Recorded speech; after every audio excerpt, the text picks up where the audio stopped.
नमस्कार। विज्ञान, प्रौद्योगिकी, आविष्कार और नवाचार से जुड़ी जानकारियों के कार्यक्रम ज्ञान विज्ञान में आपका स्वागत है। मैं हूं राकेश अंदानिया।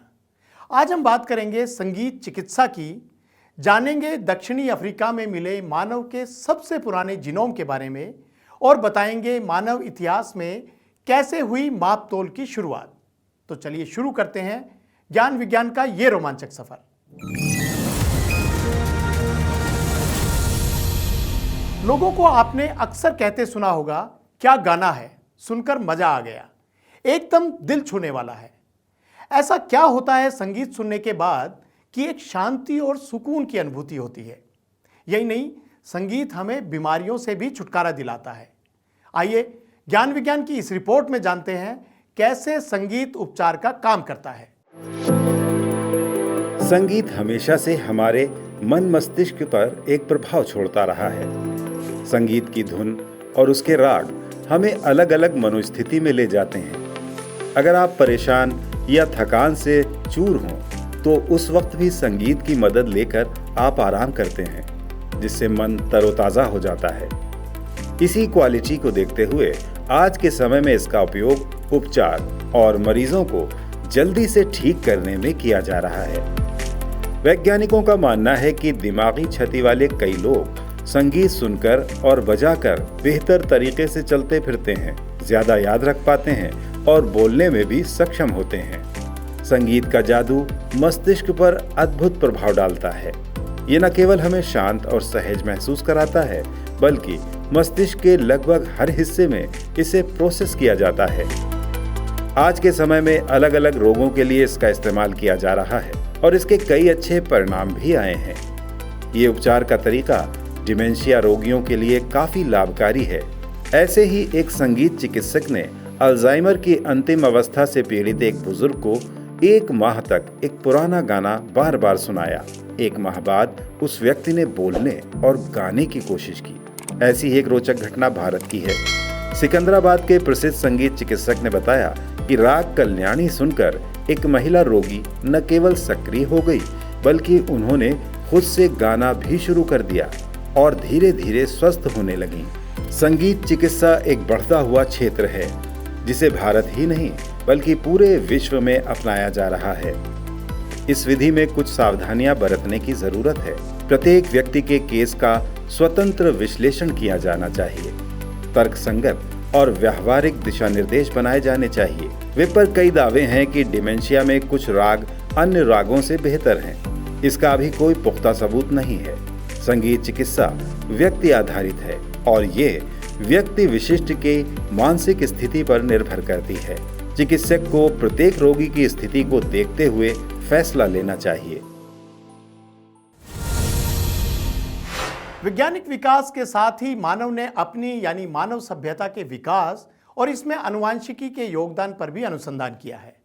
हाल ही में इसी दिशा में रिसर्च करते हुए मैक्स प्लांक इंस्टीट्यूट के शोधकर्ताओं ने दक्षिणी अफ्रीका से प्राप्त अवशेषों से मानव जीनोम का अध्ययन किया है। क्या है पूरी जानकारी, देखिए ज्ञान विज्ञान की इस खास रिपोर्ट में। शोधकर्ताओं ने दक्षिण अफ्रीका में अब तक मिले सबसे पुराने मानव जीनोम का पुनर्निर्माण 2 लोगों के अवशेषों से किया है, जो लगभग 10,000 साल पहले रहते थे, जिससे इस क्षेत्र की आबादी के बारे में बेहतर समझ विकसित हो सके। इन दोनों लोगों के अवशेष केप टाउन से लगभग 370 किलोमीटर पूर्व में दक्षिणी तटीय शहर जॉर्ज के पास एक चट्टानी आश्रय में पाए गए थे। इन खोजों से पहले इस क्षेत्र से पुनर्निर्मित सबसे पुराने जीनोम लगभग 2000 साल पुराने थे। शोधकर्ताओं का कहना है कि यूरोप के इस तरह के अध्ययनों ने पिछले 10,000 वर्षों में बड़े पैमाने पर आनुवंशिक परिवर्तनों का इतिहास प्रकट किया है, लेकिन दक्षिण अफ्रीका के ये नए परिणाम काफी अलग हैं और आनुवंशिक स्थिरता की तरफ इशारा करते हैं। डीएनए डेटा वर्तमान में दिखाता है कि ये केवल 1200 साल पहले ही बदला गया था, जब नए लोग आए और इस क्षेत्र में पशुपालन, कृषि और नई भाषाओं की शुरुआत की और स्थानीय शिकारी समूहों के साथ इंटरेक्शन किया। शोधकर्ताओं ने बताया कि भले ही दुनिया में आधुनिक मानव के कई शुरुआती साक्ष्य दक्षिणी अफ्रीका में पाए गए हैं, लेकिन इसे खराब तरीके से संरक्षित किया गया था। शोधकर्ताओं ने कहा कि नई तकनीक ने इस डीएनए को प्राप्त करना संभव बना दिया है। यूरोप और एशिया के विपरीत, जहां हजारों लोगों के जीनोम का पुनर्निर्माण किया गया है, दक्षिणी अफ्रीका, विशेष रूप से बोत्सवाना, दक्षिणी अफ्रीका और जाम्बिया से 2 दर्जन से भी कम प्राचीन जीनोम बरामद किए गए हैं। दक्षिण अफ्रीका में इस तरह की जगह दुर्लभ हैं और ओकहर्स्ट रॉक शेल्टर के इस अध्ययन ने लगभग 9000 वर्षों में स्थानीय आबादी की आवाजाही और रिश्तों को बेहतर ढंग से समझने की अनुमति दी है।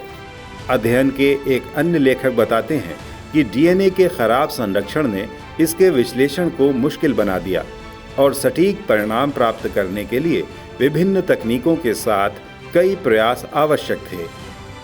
बरामद जीनोम 10,000 से 1,300 साल पहले की अवधि में फैले हुए हैं, जो इस क्षेत्र में आनुवंशिक इतिहास का अध्ययन करने के लिए एक मूल्यवान समय रेखा प्रदान करते हैं।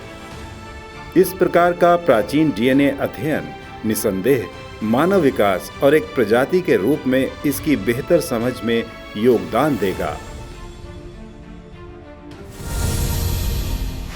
कहते हैं आवश्यकता ही आविष्कार की जननी है। प्राचीन समय से लेकर अब तक मनुष्य ने अपनी आवश्यकता के अनुकूल हजारों आविष्कार किए हैं।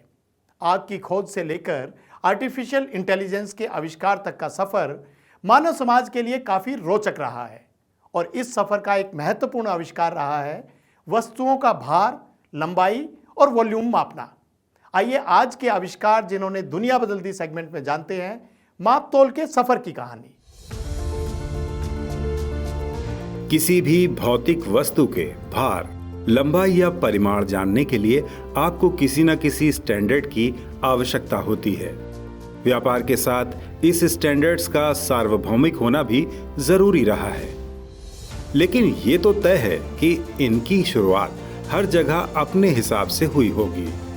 जगह और जरूरत के हिसाब से विकसित सेर, पौंड, फुट, क्यूबिट से होते हुए आज मापतौल के स्टैंडर्ड्स सब जगह समान हो गए हैं। आइए जानते हैं कि इसकी शुरुआत कैसे हुई और कहां पर कौन सी माप की इकाई इस्तेमाल होती थी और कैसे इसके यूनिफॉर्म स्टैंडर्ड्स विकसित हुए।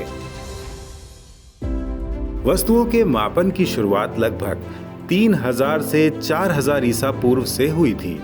कई पुरानी सभ्यताओं के इतिहास में इसका जिक्र मिलता है।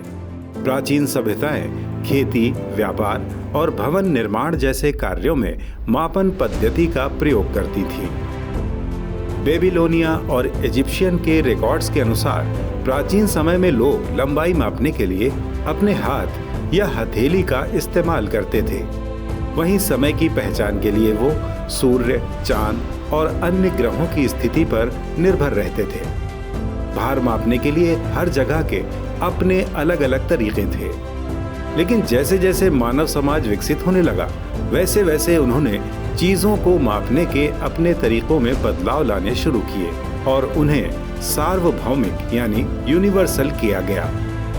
18वीं सदी की शुरुआत से ही मानव ने आधुनिक और सार्वभौमिक मापन प्रणाली की खोज की। इससे पहले मिस्र के लोग लंबाई मापने के लिए क्यूबिट का प्रयोग करते थे, जो मापने की पुरानी इकाई है। क्यूबिट लगभग 18 इंच या 44 सेंटीमीटर होता है। साधारण शब्दों में कहें तो हाथ की कोहनी से लेकर मध्य उंगली तक के माप को क्यूबिट कहते हैं। बेबीलोनिया सभ्यता में भी क्यूबिट का इस्तेमाल होता था, हालांकि वो मिस्र के क्यूबिट से छोटा होता था, इसलिए ये पद्धति सार्वभौमिक नहीं हो सकती थी। प्राचीन भारत में भी किसी भी चीज की दूरी जानने के लिए धनुष, कोस और योजन का इस्तेमाल किया जाता था। तो वहीं प्राचीन सुमेरियन भी लंबाई, वजन और आयतन मापने के लिए 60 के आधार वाली एक अंक प्रणाली का उपयोग करते थे। रोमन ने भी एक अलग तरह के माप की इकाई अपनाई थी, जिसे उन्होंने फुट का नाम दिया। धीरे धीरे समय बदलता गया और माप की इकाइयों में भी बदलाव आने लगे। कई देशों ने व्यापार के लिए माप प्रणाली की जरूरत को समझा और एक international bureau of weights and measures का गठन किया, जिसने विश्व स्तर पर माप की इकाइयों को सुनिश्चित किया। प्राचीन सभ्यताओं के माप की इकाई से लेकर आज के आधुनिक मापन की इकाइयों जैसे मीटर, किलोग्राम और लीटर तक का यह सफर मानव की जिज्ञासा और उसकी निरंतर खोज का परिणाम है।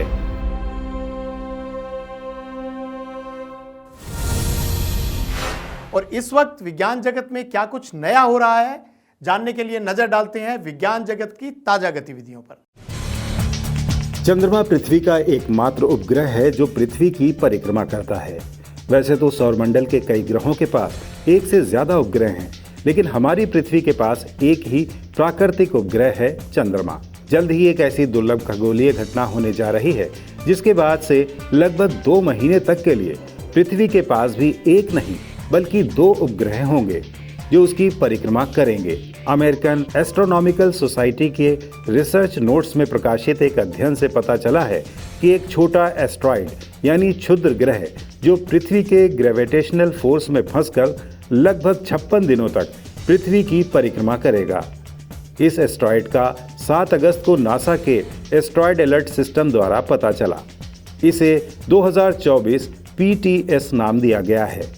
इस एस्ट्रॉइड को मिनी मून भी कहा जा रहा है। हालांकि ये चंद्रमा जैसा नहीं है बल्कि एक छोटा सा क्षुद्र ग्रह है। शोधकर्ताओं के अनुसार इस एस्ट्रॉइड का व्यास लगभग 10 मीटर है, जिसे हम आंख या किसी साधारण टेलीस्कोप से नहीं देख सकेंगे। ये मिनी मून 29 सितंबर 2024 से लेकर 25 नवंबर 2024 तक पृथ्वी के गुरुत्वाकर्षण में रहेगा, लेकिन पृथ्वी को कोई भी नुकसान नहीं पहुंचाएगा। चंद्रयान 2 और आदित्य L1 जैसी उपलब्धियों के बाद भारतीय अंतरिक्ष अनुसंधान संगठन इसरो बहुत जल्द भारत को एक और उपलब्धि दिलाने जा रहा है। हाल ही में इसरो द्वारा निर्मित अगली पीढ़ी के प्रक्षेपण वाहन यानी next generation launch vehicle Surya को केंद्रीय मंत्रिमंडल ने मंजूरी दी है। नेक्स्ट जनरेशन लॉन्च व्हीकल का उद्देश्य भारतीय अंतरिक्ष स्टेशन की नींव रखना और 2040 तक मानव को चांद पर पहुंचाना है। इतना ही नहीं, ये एडवांस्ड रॉकेट सिस्टम सूर्या अंतरिक्ष में भारत की एक नई पहचान बनाएगा। साथ ही ये रॉकेट पृथ्वी की निचली कक्षा में 30 टन तक का वजन ले जाने की भी क्षमता रखता है। NGLV modular green propulsion system पर आधारित है, जो कम विषैला है और पर्यावरण के अनुकूल है। इसके साथ ही इसकी लागत को कम रखने के लिए इस रॉकेट को रीयूजेबल यानी दोबारा इस्तेमाल के योग्य बनाया गया है।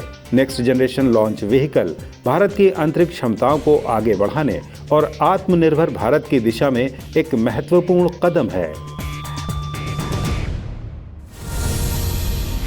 आज के कार्यक्रम में इतना ही। उम्मीद है आपको हमारा यह प्रयास पसंद आया होगा। अगर आप हमारे साथ जुड़े रहना चाहते हैं तो हमारे इस चैनल को लाइक करें, सब्सक्राइब करें और अपने दोस्तों के साथ शेयर जरूर करें। हम अगले हफ्ते फिर होंगे हाजिर ऐसी ही कुछ नई पुरानी जानकारियों के साथ। तब तक के लिए नमस्कार।